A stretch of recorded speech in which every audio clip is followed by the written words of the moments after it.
Now we'll look at the manual horizontal honing machine. This is the manual. Handle expansion takes place with the pressing of the paddle.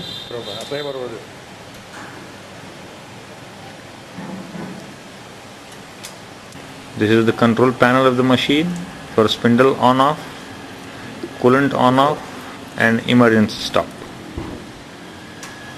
Got a variable frequency drive for spindle. The speed can be set Make it fast.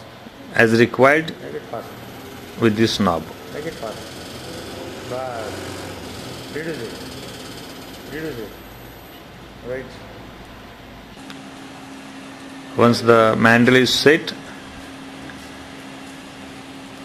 we can have a spindle on button. Hold the job on the mandrel, press the paddle. On pressing the paddle, spindle will start rotating along with the stone expansion.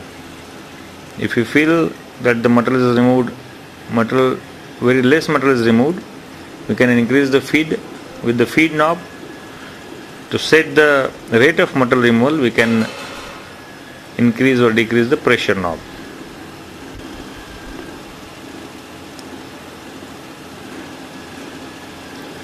After a pre-decided number of strokes, we can release the paddle, wash out the job and check it with either bore gauge or a plug gauge.